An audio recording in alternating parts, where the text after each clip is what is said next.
I realize that I start every single podcast by basically saying hello, everyone, and that's probably pretty boring, especially if you're watching these like back to back or something. So, Max, say something interesting right now to the audience. Timothy Chalamet. There you go. I don't know. I was gonna say I actually like it when you say hello because you always say it with the same cadence. I do. So I'm gonna take all the podcasts and like do a supercut of like Kino's intros. Well, I mean, With you could also do a super cut of all the times I say like that's or The like Wire. that's half the podcast anyway. Yeah, exactly. Every time we say The Wire, Sopranos, The Wire, Sopranos, Sopranos, Sopranos. I mean, we could honestly this could just be a Wire podcast, honestly. But today we're talking about a different HBO show, but we'll get into that real quick. I just wanted to say congratulations to you. You released another I don't know what the word for it is, but another video essay, a retrospective about another TV show. This time it is the True Detective season 2, which I watched and I thought it was a very good video. Thank you very much. Um, yeah, that was wild. I remember because I saw when True Detective season one came out. It was like so huge. It was like everyone was raving about it. It's great. I remember being stoned as hell during the one shot in episode 4 where Rust goes on the Oh raid. yeah, It was like I was like, holy fuck! I didn't even understand what I was yeah. experiencing. And then I remember I was out at the beach with my friends, and I was like, guys, we got to go back. True Detective season 2 Yeah, is yeah. coming. And then we all watched it, and then we were kind of like, okay. Were you And disappointed then from the very first episode? yeah, it just didn't scratch that itch. It Yeah, was just weird. And then I was like, okay, maybe we can, yeah, we'll give it a shot. By episode 3, I was tapped out. yeah, I eventually went back and watched it yeah. later, but by episode 3, I was just like, I don't even know what's going on. This is so Yeah, boring. It's I like, yeah, actually skipped the second season because I started watching it. I think season 2 was already out when I started watching it, and people told me that like, oh yeah, the second season's not good. Don't watch it. So I was like, well, it's an anthology show, so it doesn't really matter if I watch it or I don't because they're all different. So I never watched it. I watched season 3, and I had my thoughts about that too. But yeah, your video, which everyone should go watch it if they haven't seen it yet. Even though, again, like I said, even though I haven't seen the season, I felt like I came away with a good understanding of what the season was about, the problems it had, and you can kind of see a natural evolution. Like it made sense for me that he would do something like that, given how season 1 turned out, both the good and the bad parts of it. Which let's just jump into it. How about that? How about we just go ahead and we're going to talk this whole episode about True Detective because I really like this series. I think it's one of the most interesting things HBO has done in the modern era. You know, after like Sopranos, Wire, Rome, Deadwood, all that stuff. Like one of their newer type shows. It's one of the more interesting ones for me, even though I have problems with it. But yeah, I mean that first season was amazing, wasn't it? yeah. Season 1 it was just, I really think that, and I kind of talk about it in the video for season 2.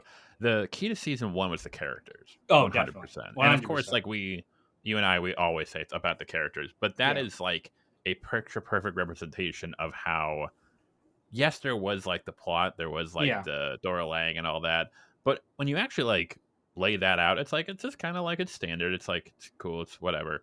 It's serviceable, but it's just yeah, it's just kind of like a basic plot, and it has cool like references to like Lovecraft and stuff. yeah, But damn, Marty and Rust were yeah. just amazing. It's 100% the characters, and it was so interesting when you were talking in your video about the plot not making sense in season 2. Hmm. I kind of feel like the plot didn't make that much sense to me in season 1, if I'm being 100% honest. Like it makes sense and you can follow it and stuff, but I can't really tell you the details of like I get it was this ring of powerful people who were, doing human sacrifices. There's a Lovecraft element to it, but not really. Like it's just kind of like it's there, but it's not really like explained what Carcosa is, what they were attempting to do. It makes sense that they wouldn't go fully into like the yeah we're summoning demons kind of shit because that would just be silly, right? It would put it out of the realm of realism into the realm of like magical realism, which I don't think the creator was going for.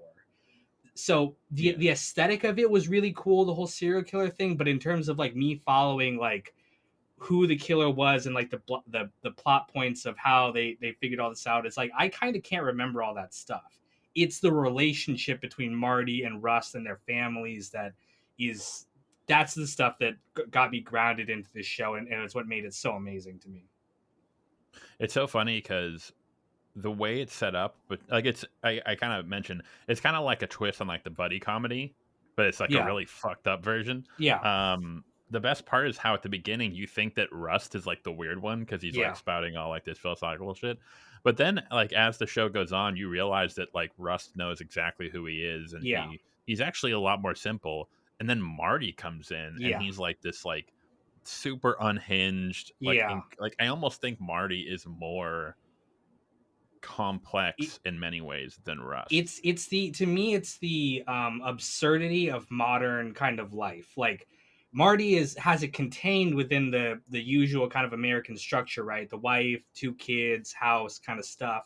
But within that framework is like insanity, and it's kind of like the insanity of society. But not to get too like philosophical about it, but there's like a deep seated insecurity about Marty, a deep seated kind of lust for more that kind of spills out into his personal life. And the montage he has where he talks about not realizing what was important was right in front of him the entire time is like one of the most powerful existential speeches I've ever seen in any form of media. Like the realizing that you have essentially destroyed your life, not through any like dramatic, like crazy stuff, but just by kind of being a shitty person is deeply horrifying to me and just one of the most masterful pieces of writing I've ever seen in my life.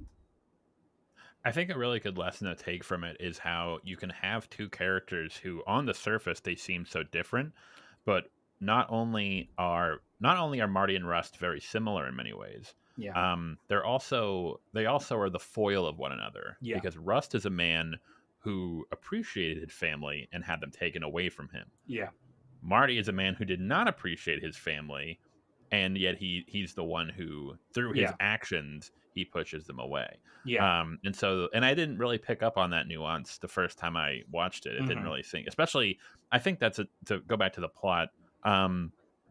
Yeah, the plot is very secondary to them, but I think it's treated as such. I think, Yeah. like I mentioned in the video, the whole thing about like the sacrifice and the cult and all Yeah. that, it is kind of purposely vague. Like it Yeah. doesn't actually go into like tons of different individuals. There's a few key players to hone in on. Yeah. Because it doesn't want to get you super bogged down with like Yeah. 50 names and all this shit. Mm-hmm. Um but yeah, especially on a rewatch, I think Yeah. True Detective season 1 really shines because you really just see just how much care the Yeah. characters and what Matthew and Woody brought to the roles. Uh-huh. Incredible. Woody, especially, I think Matthew gets a lot of He's credit. really underrated. Woody is He's really incredibly underrated underrated, in this season. unbelievably. They're both very interesting, of course, but yeah, I think Marty is just more relatable in what he goes through and all of that. But one thing I wanted to bring up was, and I only kind of noticed this again through your video, which is one of the things that makes season one so amazing is like the aesthetic of it. Like it takes place in Louisiana, I believe, in the South, and the way they film it, the cinematography creates this really like creepy atmosphere to the South. It seems like a kind of deliverance type movie where anything could be going on in the backwoods swamps.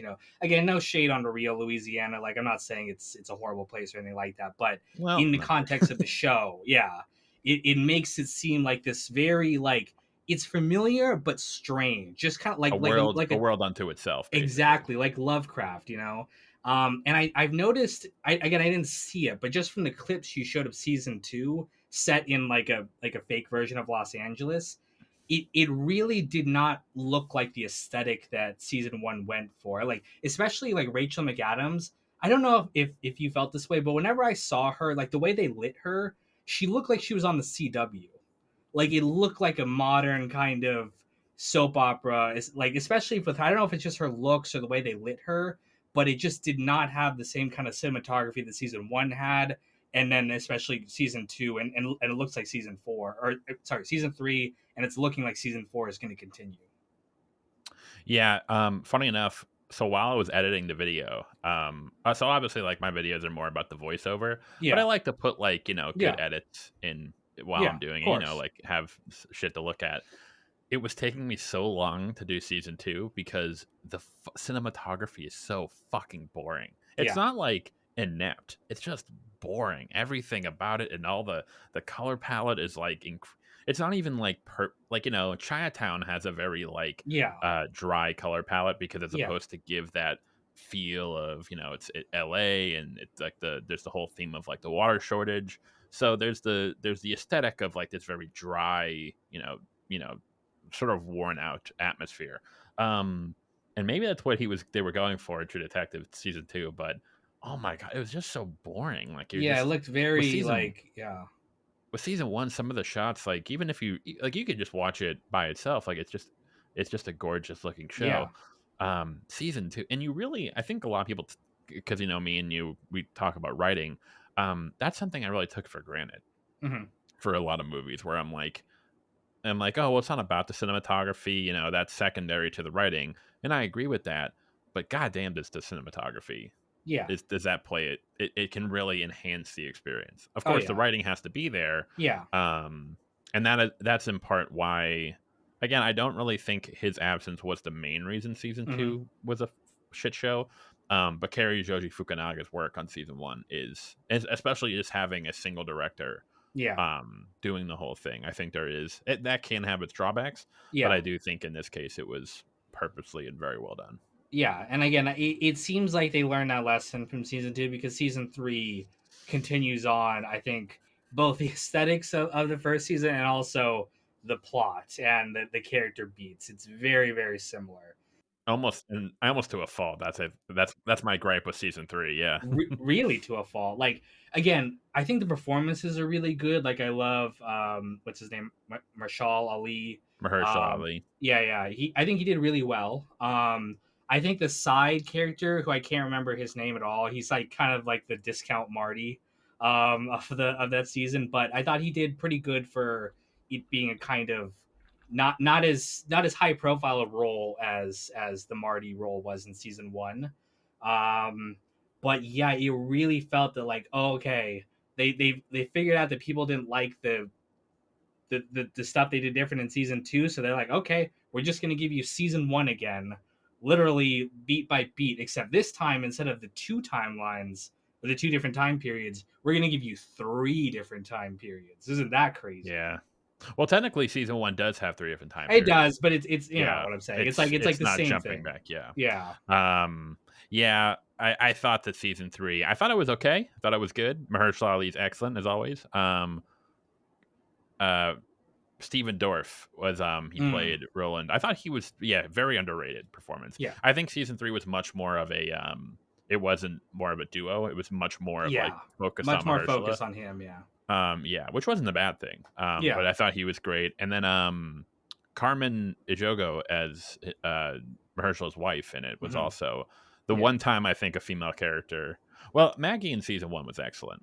Michelle Oh yeah. Monaghan Yeah. played her to perfection. Her and Marty, what a shit show, but it was so Yeah. good.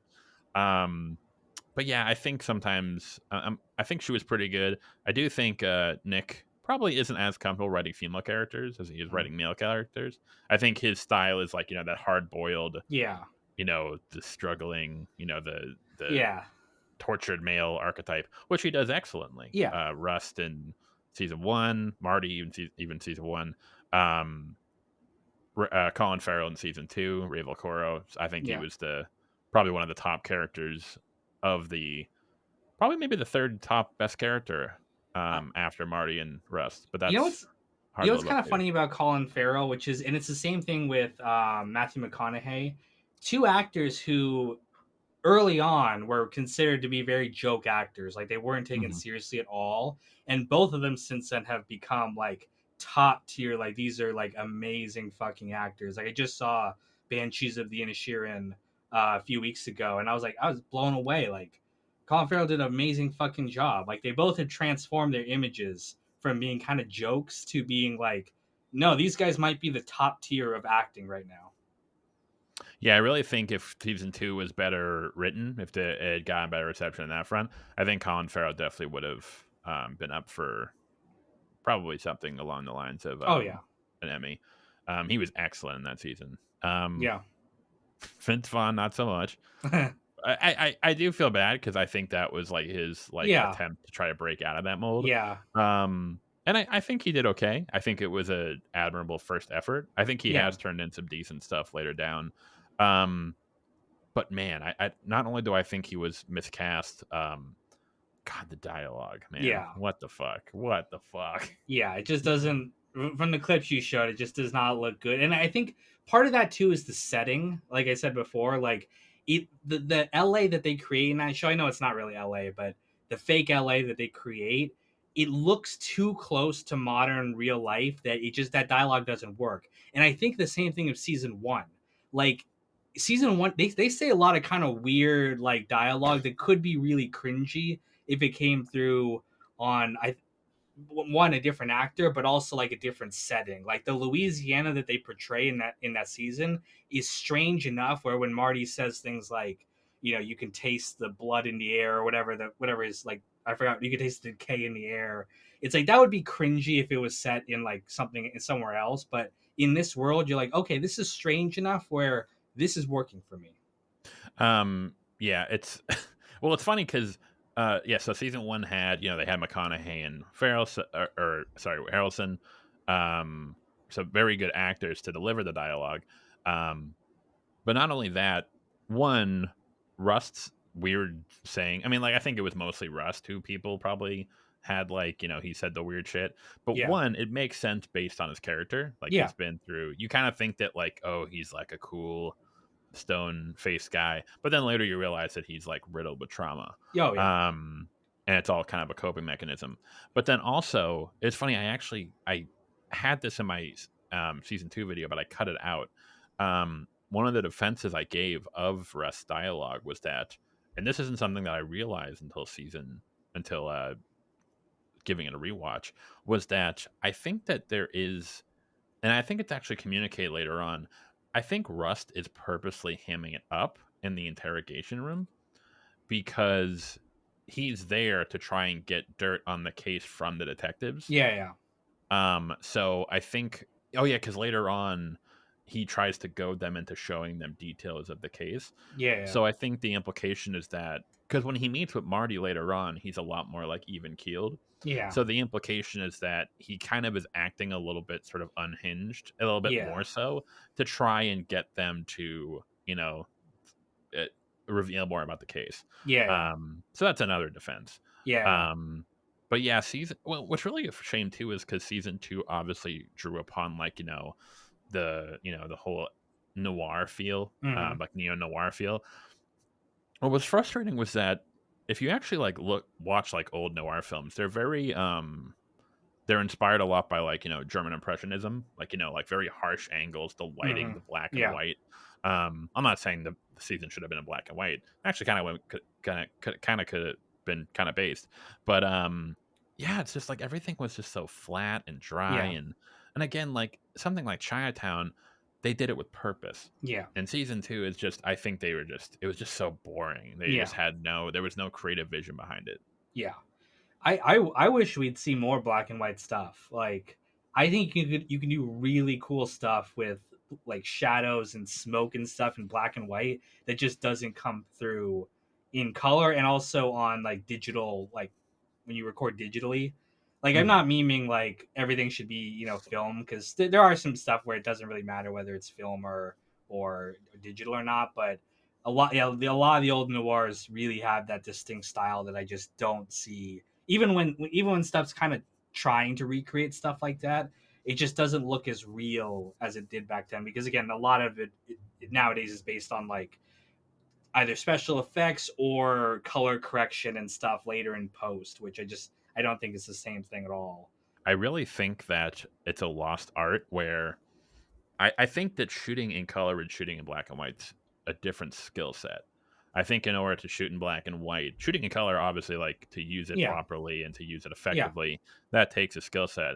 But I think shooting in black and white's very underrated in that Oh, it it can, is.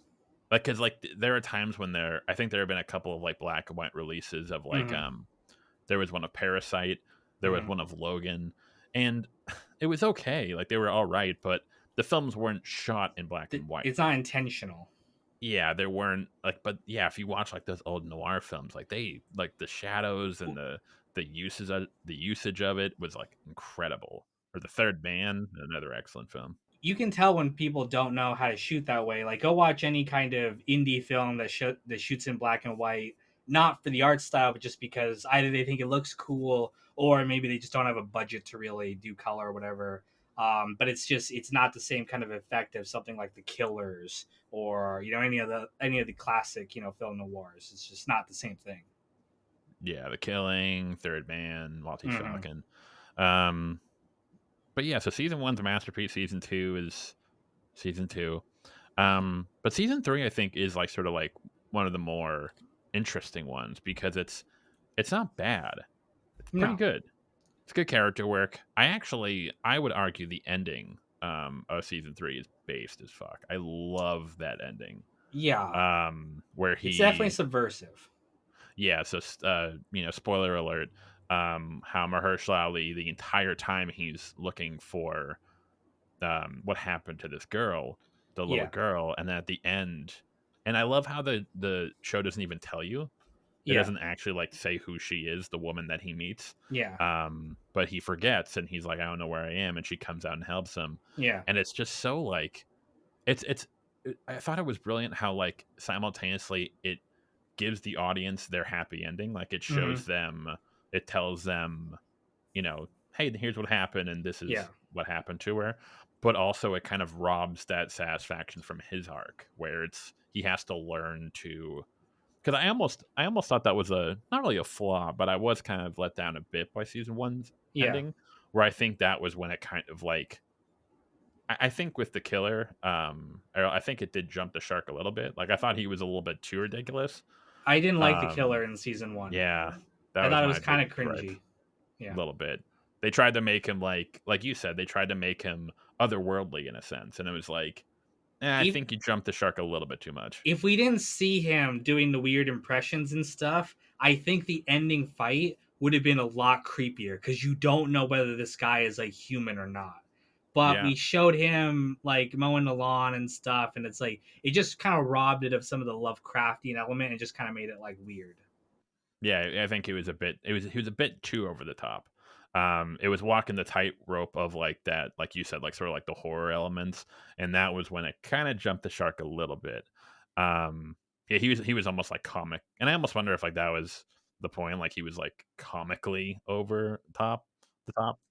Um, but yeah, I think that season three ending is like I thought it was brilliant. Um, however, like the rest of it, like yeah, it's like it's standard. I think it was a bit too muddy. The story it was kind of it wasn't as much of a shit show as season two. It was a little confusing, too a bit too what's what I'm looking for? Not chaotic,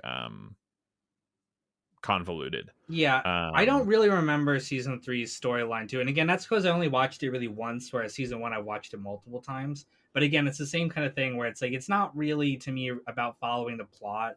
It just kind of happens. And I've heard that actually said about a lot of the classic like hard boiled like film noir detective stories. A lot of times, like if you actually try to piece together what's happening, it actually doesn't make sense. I don't know if oh, that's true or not. absolutely not. That's what's so much fun about them. Yeah, it's like the clues and stuff. Like it doesn't make any sense why someone would leave it here, or it doesn't actually like how it actually comes about. But it's not really about that. It's just about kind of following the detective's journey and just having fun. So in that regard, True Detective is very much a throwback to the hard boiled detective stories. Funny enough, someone actually mentioned that in the comments. They were like, "Hey, are you sure like it wasn't done on purpose to kind of like emulate like the Big Sleep or stuff like this?" And I was like, I don't think so. That would be kind of cool, but I don't think so. I don't think so Um, either. That's just one of those no. copes that people come up with. Like it's bad on purpose kind of shit. the best case of that, have you ever seen The Big Sleep with, Bogart and Bacall?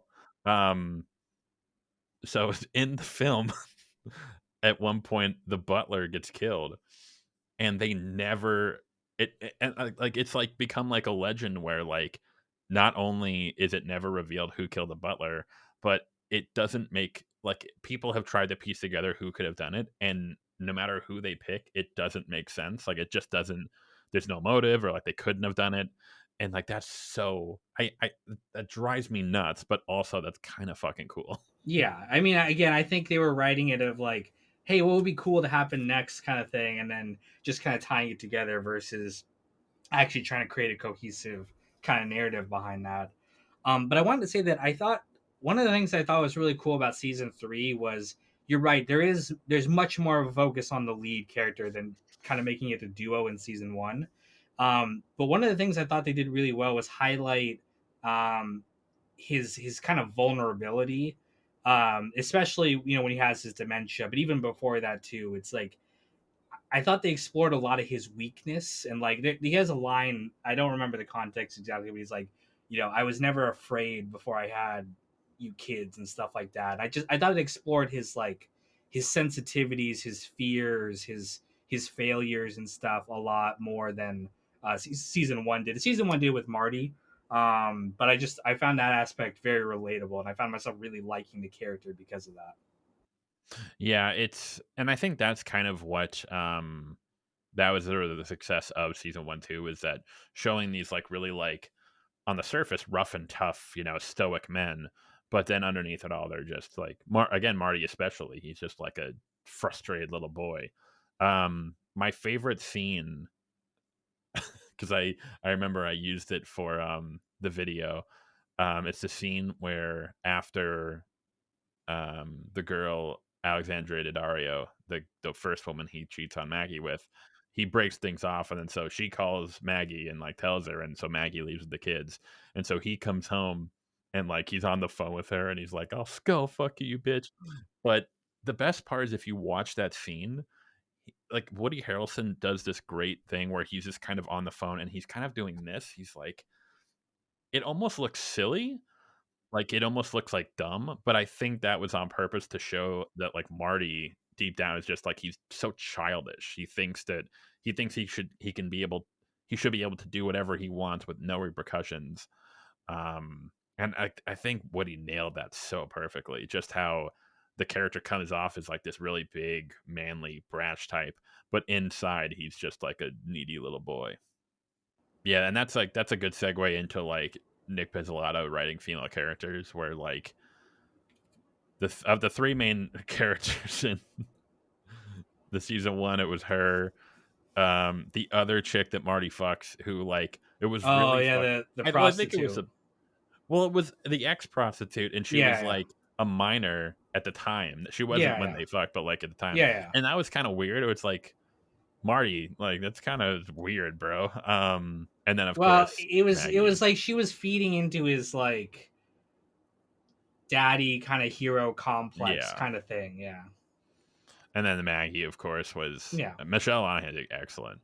Oh, And of definitely. course, one thing I did love about the season was because it kind of goes along with that the sort of like hard boiled noirish feel of you have Marty and Rust doing all these like really like like morally questionable things, but then Maggie, who's kind of on the silence the whole time, she's the one who ends up Yeah, committing the most like atrocious act yeah, throughout the and it's great because it's completely understandable. I yeah, completely agree with her as to why she did it. I yeah. really disliked when she did it.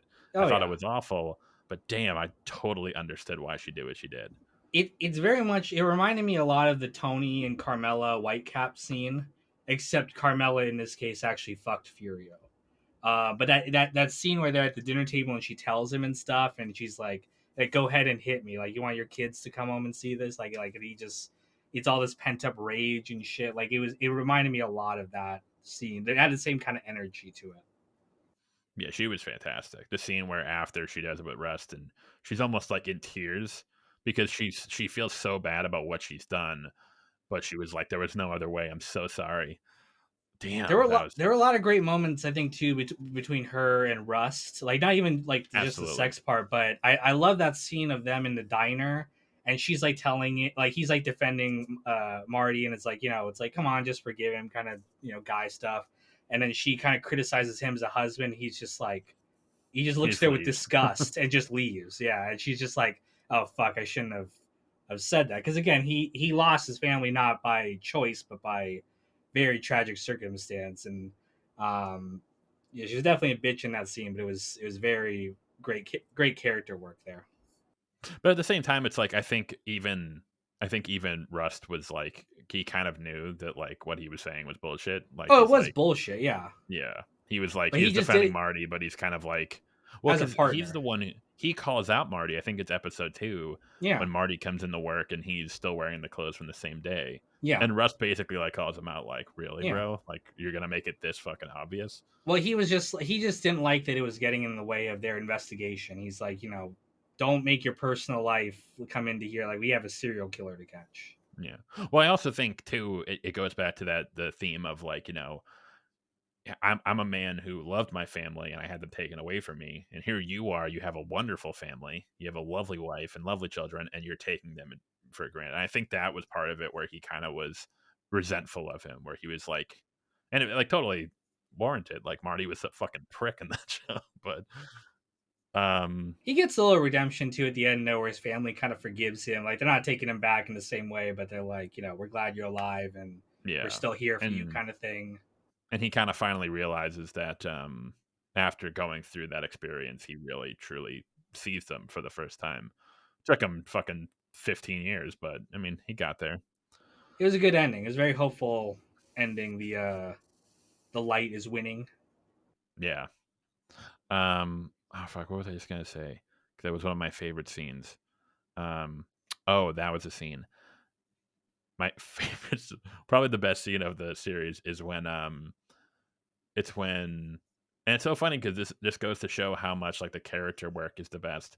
It's when Rust returns Marty's mower, and then so Rust is kind of like this awkward guy. He doesn't really know how to socialize or be normal, but like he through Marty and through Marty's family, it's like the one time he is able to sort of open up and feel belonging. And so he returns the mower and he does something nice. He's like, oh, I'm gonna mow Marty's lawn, and then he goes in, he's talking with Mackie, and then Marty, instead of just being kind, instead of like, oh, thanks Russ for mowing my lawn, he gets like shit pissed. It's like, you mow my lawn, and he's like Well, it almost was it was the crying. insecurity, that him realizing that he's not taking care of his family responsibilities, not just literally in the lawn, but metaphorically in the fact that he's Yeah, cheating on his wife and not paying attention to his kids.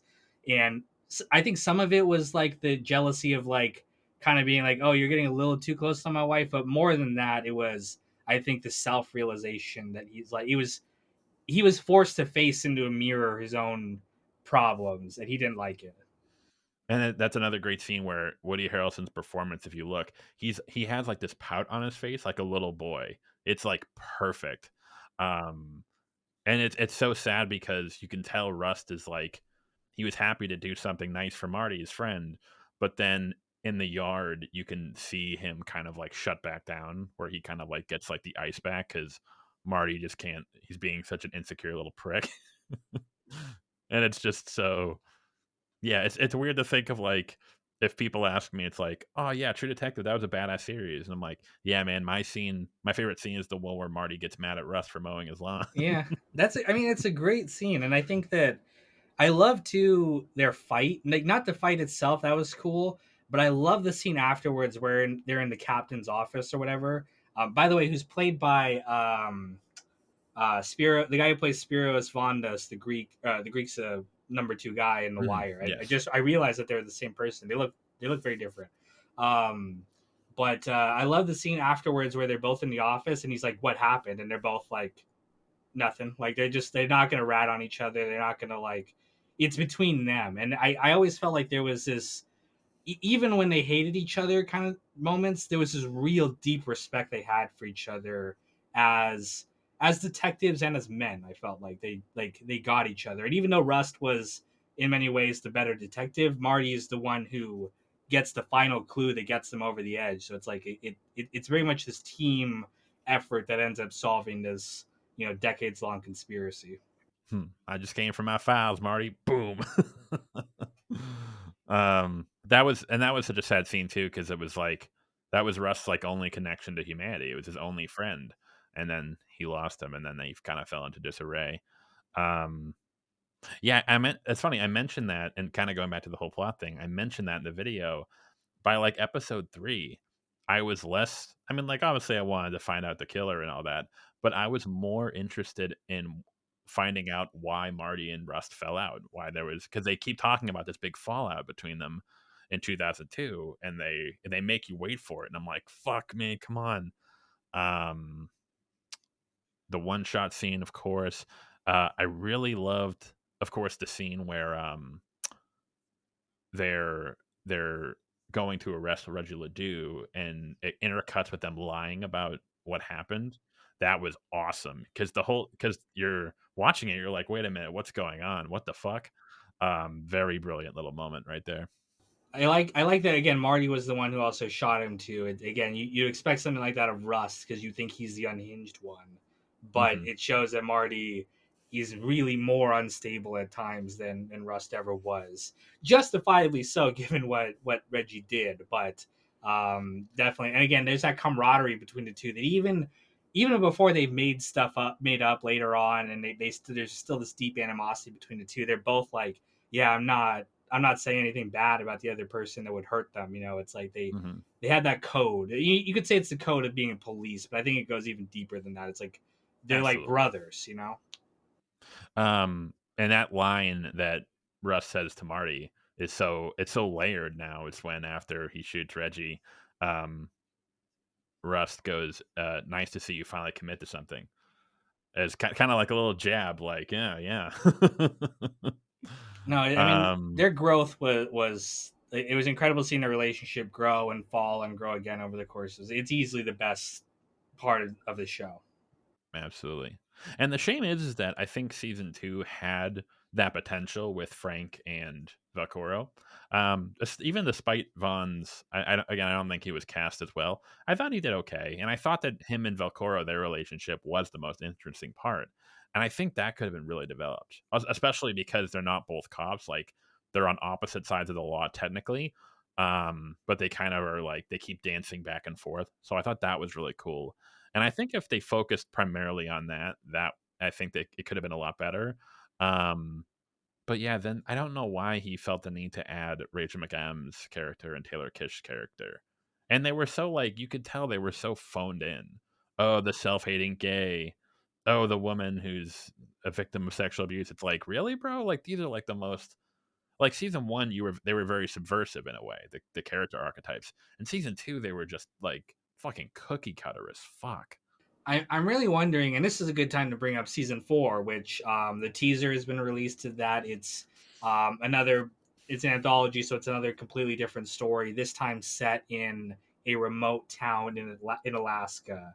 Kind of like there's some Fargo vibes in there too, but Yeah, definitely. um, uh, solving again what appears to be a murder between Jodie Foster's the lead. Seems like she's playing a kind of isolated loner type, like Rust and like Rust was.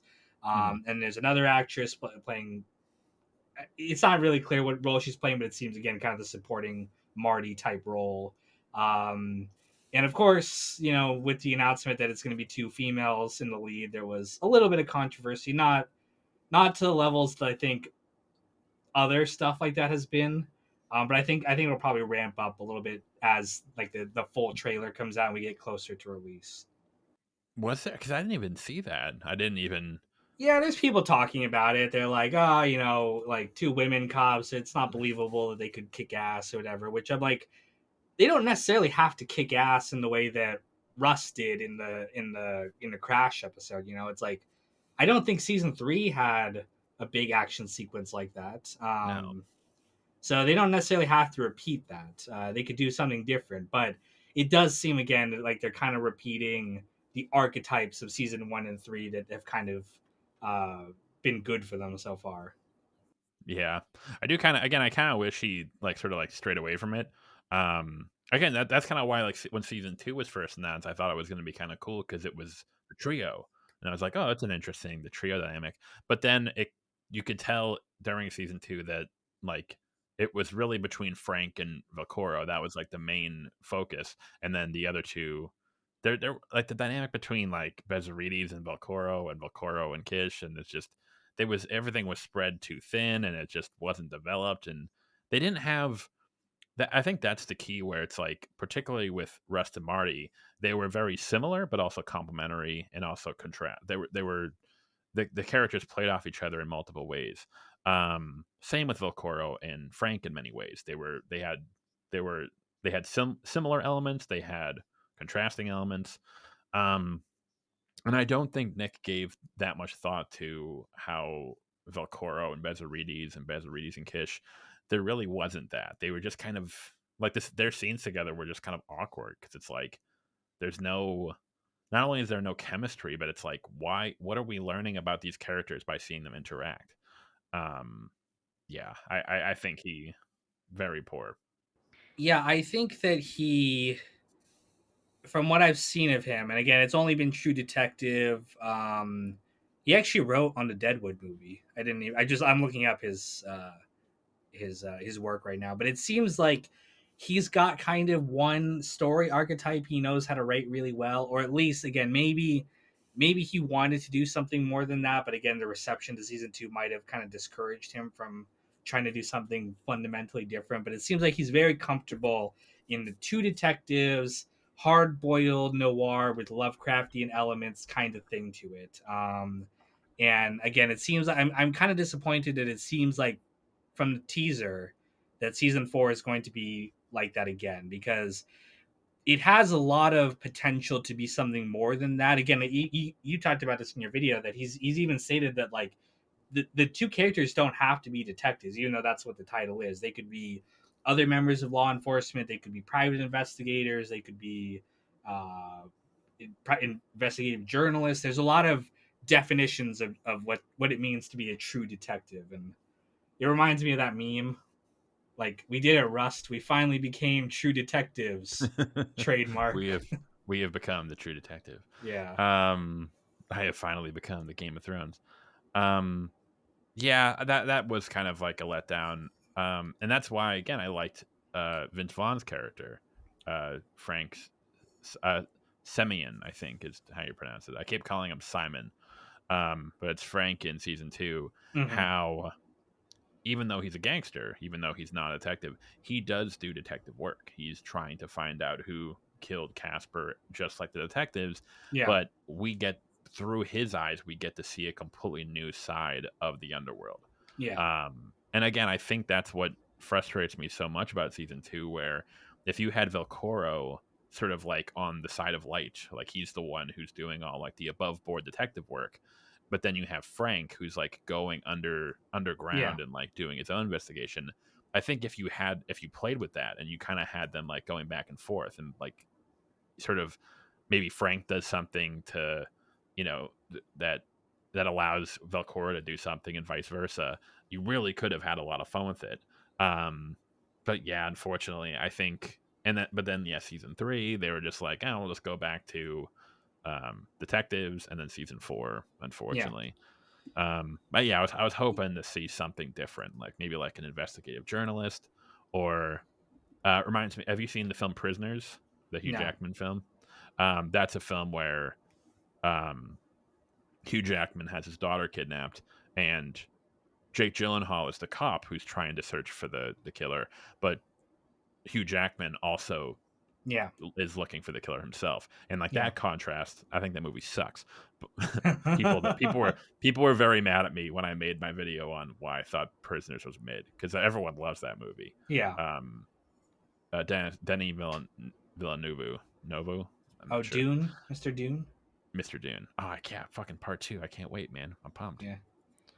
I want Did to. you watch Dune part 1? I watched part Dune part one, and I'm not a huge. Did you read the book Dune? Years ago at some point, yeah. Because I'm not a. I tried reading it once, and I wasn't a fan of like the high sci-fi It's kind of very concept. dense. Yeah. Yeah. So going into Dune, I guess we're just talking about random movies now, but going into Dune, I was like, I thought it was very visually like interesting movie. Like it didn't, even though obviously it's a lot of it's CGI, it didn't look like super boring to look at like most CGI shit was. I found it a little like it felt like it was mostly just kind of set up for what part two is going to be, and I reading online discourse, it seems like most people are like, yeah, part two is when shit's really gonna pop off. Like this is Yes, it mostly kind of does. just a Yes, setup. it does. Very much so. I like it, Um, Timothy Chalamet. I Timothy don't like Chalamet. though Timothy Chalamet. I don't like that he's gonna be the new Willy Wonka though, because Willy Wonka and the Chocolate Factory is like one of my favorite movies of all time, and I'm just like, don't touch it. Yeah, that's I'll probably see it, but I'm very very strange about it. The best part about Dune is like is like the plot's so complicated and they're talking about spice and like intergalactic travel and all this shit. And the one part that people can't get over is like, you're telling me his name is Paul? Because like you have everyone else like Duncan Idaho and Reverend Gaius Helen and Leto Atreides, and then his son's Paul. It's just it is actually kind of funny. It is. I mean, Um, it's there's a lot of like references, I think, to like classic like literally like the Atreides, I think, are reference to like Greek mythology kind of stuff, and like there's all this like high concept shit in there, and then just like Paul and Duncan and just a bunch his of name's other like Paul. random shit. Yeah. Um, they just announced today, and you liked my tweet about it, so I know you know about it. They're adapting Blood Meridian, the Cormac McCarthy book, which I Yes. have on my shelf right here. I love Cormac McCarthy, but this is famously an unfilmable novel, and I'm really curious to see how they do it. Well, it's funny that you mentioned that because Dune was always what the three big ones that I know are the ones that I've heard. There, I think As I Lay Dying is also a book, William Faulkner, that's notorious, but that's for a different reason. I think that's because the book is multiple POVO characters, it's stuff like that. Um, but there was Watchmen. That was notoriously went through a shit ton of adaptations. Terry Gilliam tried to do one. Um, Zack Snyder, I thought he did all right, given his limitations. Um, I thought it was a decent little movie. yeah, it was okay. I think it really paled in comparison to the novel, but I Again, think that was I always didn't read the graphic novel, so again, I'm talking just as like a casual viewer. it's the issue with Zach's take on it was that the the novel is a satire. It is a very clear satire. Everything is when you're even when they start talking about like nuclear war and like Armageddon and all this, there's a very almost like silly vibe to it. And purposely so because the entire novel is sort of a lampooning of, you know, Dr. Manhattan. Like, what if he wasn't like a super friendly Superman, like who wanted to help people? What if he was like a being beyond your comprehension who just didn't give a shit about humanity? Rorschach. It's like, oh, Batman is like this Cape Crusader who's helping us. What if he was just like a mentally ill psychopath who just, or my favorite, the comedian. It's like, oh, Captain America. He's like, he represents America and he saves the day. And it's like, well, what if he was like a CIA asset who like assassinated JFK and like it's even when it's like playing it dead straight, there's always that sort of lampooning in the novel. But then when you're watching Zack Snyder's movie, he plays it dead. It's like it feels like a 15-year-old like took the novel and like just adapted it into like an action movie, and it was like, it kind of missed it kind of it almost it becomes what the original novel was lampooning. That was sort of the issue. Yeah, I agree. I think a lot of stuff ends up happening that way because what kind of works in the written form or in that case the drawn form, the kind of subtleties like that a lot of time in film, like it's hard to have that kind of nuance to it when what you're watching is like a literal like interpretation, right? Like you could Mhm. write anything in like there can be this context behind it or this tone behind it, but it's harder in film because what you're seeing is what you're getting. Now you can of course add tone to a film or to anything like that, but um, there's also I think a lot of pressure to make it like an action piece, you know, like it's a superhero thing. This was the height of like, you know, the Dark Knight coming out and all these other movies, and it's like, no, we want like a superhero movie. The studios, if they're gonna spend, you know, $100 million on this film, they want it to have mass market appeal. They don't want it to be this kind of weird niche thing that is kind of subversive, and you know, they want audience to be like, oh yeah, that was cool. I want to buy an action figure now. Yeah. So there was Watchmen. Dune was also notoriously considered like an unfilmable novel. There was, of course, Lynch's Dune, which is it's a very weird, very weird film. Um, but like to its credit, like it did try to like take the entire thing and smash it into one film. Whereas, yeah, whereas Villeneuve is doing first movie is about the first half, and then the second film. Um, and then, of course, the third one of the three that I know, Watchmen, Dune, and there's Blood Meridian, and that's the one where people have now because I mean, I think I read it like years back, and I know a great deal about it, Judge Holden and the kid, and as someone who's a huge fan, can you describe like what is a?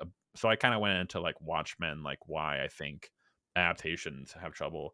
What is it about Blood Meridian that you think is why is it considered unfilmable?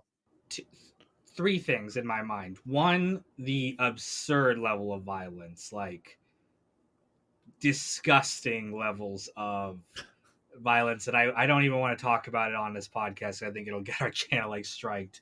Um, just like some of the most graphic and horrible shit I've ever read in my life is in this book. Now, it's not done to like the level of like, you know, snuff films or like pornography or anything like that. It's like it's done with an artistic taste, and the violence is supposed to mean something. But there's some imagery here where I'm like, I will be shocked if we see the baby tree. I'm just gonna call it that and leave it there. If we see the baby tree in the film, my mind will be blown. Because that's not even like R. That's like X rating kind of shit. Two, I think that a lot of the book is actually kind of like descriptions of the landscape.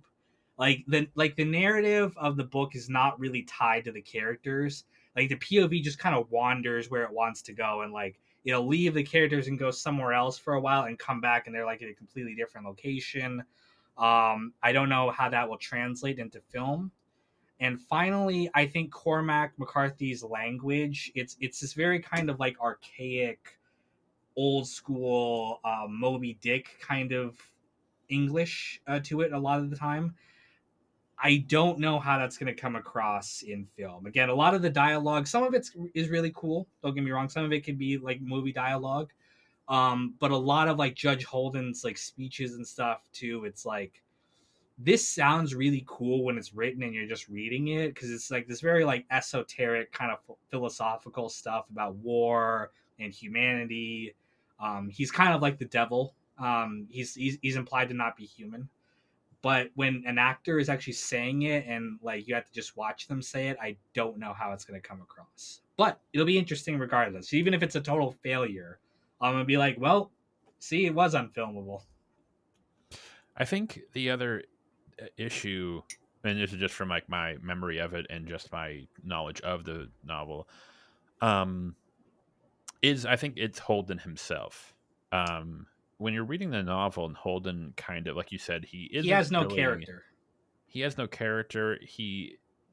His actual like status, like is he real? Is he not? Is he human? Is he not? It's kind of left open to interpretation. Oh wait, It's not sort of Holden. Sorry. Go. Keep going. Keep going. oh Judge. Judge Holden. Yeah, yeah. Oh When yeah, I said sorry. Holden had no character, I was thinking of the kid. Oh Who's the okay, main? yeah. Who is the main character? The main character is the kid, but he doesn't really have a character. He's just kind of No. there, and it's just Just the the story. Like I narrative. said, the story's not tied to his like experience. It just kind of goes wherever it wants. Like I said, it leaves the characters for sometimes and just comes back later. You know? Yeah, it particularly for with Holden, it's like he is supposed to be like this almost like it's almost like, and especially the ending of the novel where when well that's what's so interesting where I think Holden as a character is supposed to be this almost un what's the word I'm looking for? Unimaginable sort of creature in a sense. Like he He's a isn't demon. really yeah, he isn't like supposed to make rat like he's very tall and massive, but also he kind of like is hairless and kind of looks like a baby.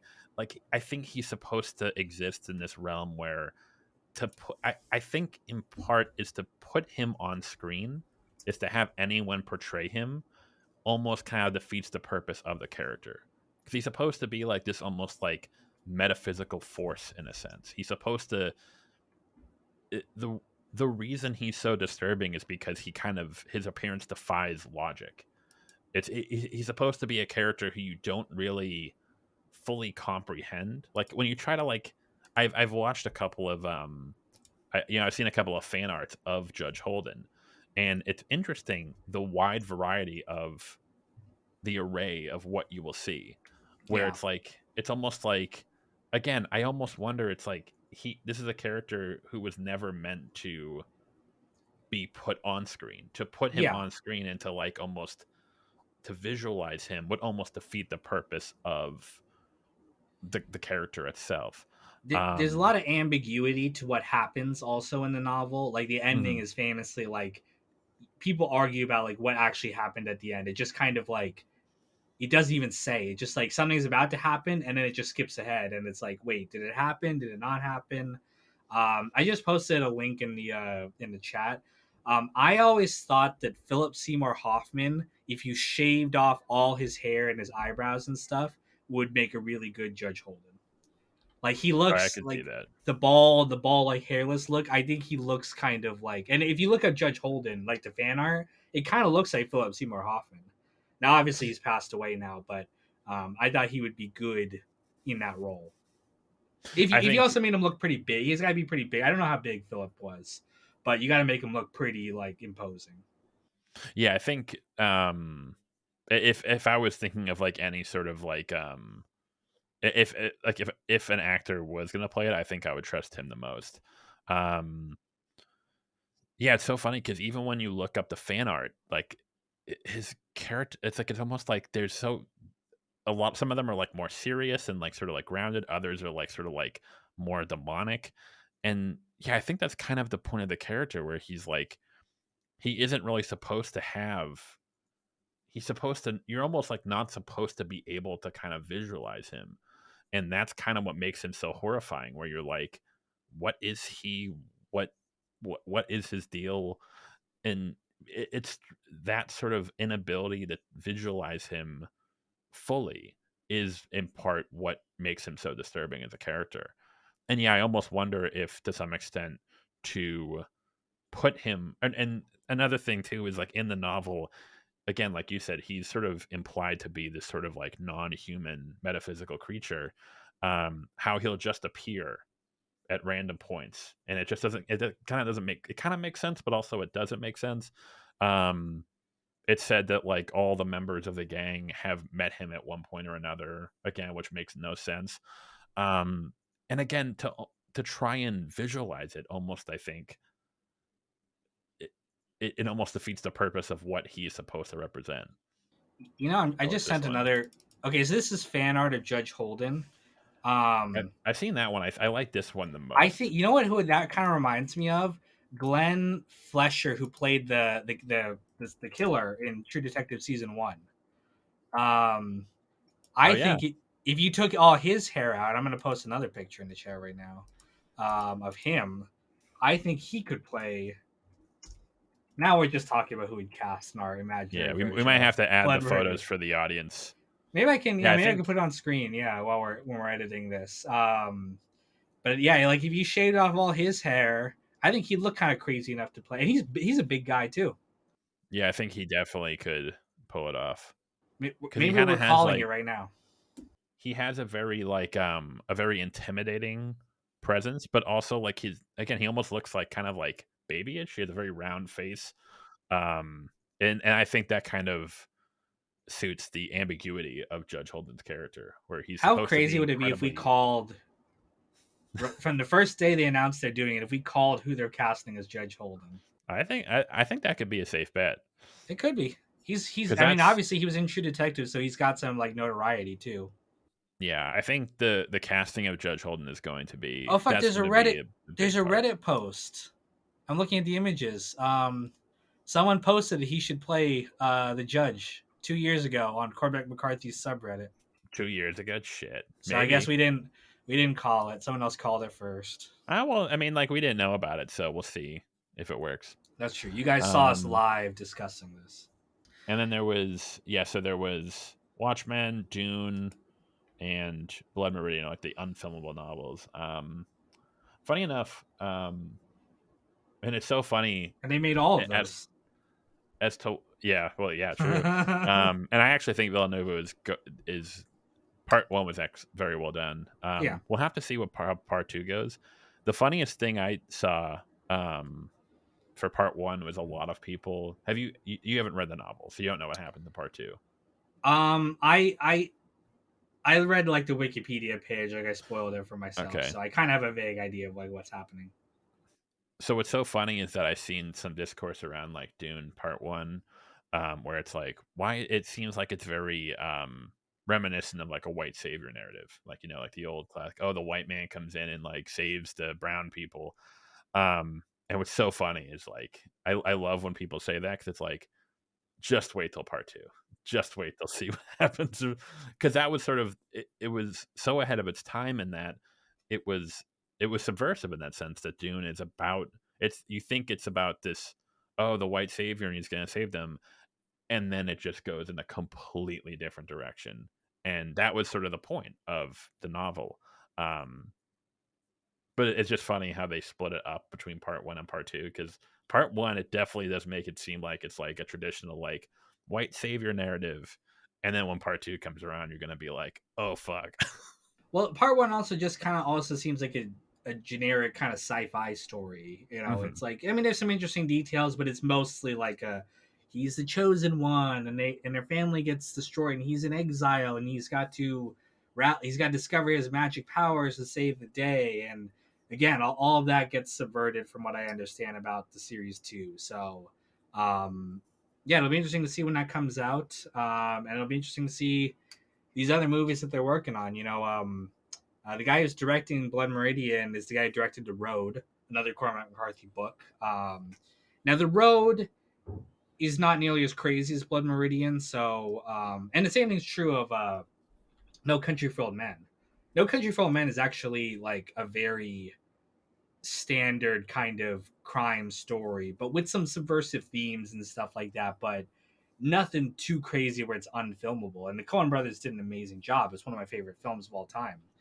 I think the movie actually surpasses the novel. Oh no, definitely. I actually Yeah. I made a video about that. I made a video Oh about really? why the movie is better than the book. Oh shit. Um, but yeah, I think the Coen brothers did an amazing job. And some people were like, well, they should have directed Blood Meridian then. But The Road was also, I thought, a pretty good film. Probably not as good as their version of No Country for Old Men, but you know, I'll give him a chance. I think it could be. I think it could be an interesting cinematic experience, even if it doesn't quite live up to the book. You know. Probably one of McCarthy's most. It's so ironic that the road, despite its subject matter, it probably has its most like uplifting ending of Yeah. his novels, which is not saying a lot, but I think it's a Yeah, pretty you're right. It somewhat actually is. uplifting, It's got a lot of horror in it too, definitely. But it does. um, I don't know. Like McCarthy, it's so cool to me that McCarthy does such different types of stories. The Road is like a sci-fi post-apocalypse story. No Country is a neo-western, crime thriller. Blood Meridian is this epic western like, Moby Dick. He's got also like the classic westerns like, All the Pretty Horses, which again was also adapted into a film. So yeah, it'll be interesting. I'm excited no matter what. I know we're past our hour here, so any final thoughts about True Detective or anything we talked about? No, I'm just excited to see it. When does it come out? Season 4? Is it this year? Better be. True Detective season 4, 2023. Yep. So it'll come out this year. We'll talk about it when it comes out and we've seen it. I will say though, um, I will say, so there is a theory that because season 4 is taking place in Alaska, um, it is implied, or it's mentioned in season 1 that Rust is either from Alaska or he spent a good amount of time in Alaska. Ah, Um, and I'm really hoping they don't tie it. I'm really hope because season 3, I don't know there's a if you call out. remember, There's a call out to there's Rust a and Marty. callback of so they that they take place in the same universe, and I'm really hoping they don't try to tie it back in with the cult of season 1. I really hope they're not gonna do that. Yeah, I hope maybe it they're like fucking with us. I don't know, yeah. but like I really hope they don't do that. Yeah, because Alaska, it's a very like interesting setting to set it in, very remote, like it's the frontier of even modern life. So there's a lot of potential there to make it a very like interesting setting. Hmm. But again, if they try to just recreate season 1 over and over again, I don't think True Detective will reach the potential of what it can be. Because I started this podcast by saying I think True Detective is one of the most interesting things HBO has put out in recent years. Like very interesting storytelling style, great character work, wrapped within the framework of a traditional detective story, but still it has so much potential to be this really incredible groundbreaking series that season 1 got there, but it just seems like since then it's not reached those peaks ever since then. And I think the way that they get there is by being more bold in their storytelling, by being more creative and unafraid of taking chances. It didn't work out in season 2 so well, but it's okay. Just keep doing it again. That's the whole benefit of an anthology series is you can do very different stuff every single season. And But you have to have the balls to try it. you have to also try And it, and you also have to have also the skill to actually pull it through all the way. But we will see when that comes out. For now, thank you guys for watching. I apologize if this wasn't as focused as it usually was. I was drinking while we were while we were talking, but I think we split it up well, True Detective and then Unfilmable Novels, so it worked out. it all works out. So thank you all, and we will talk to you next episode. Take care, y'all.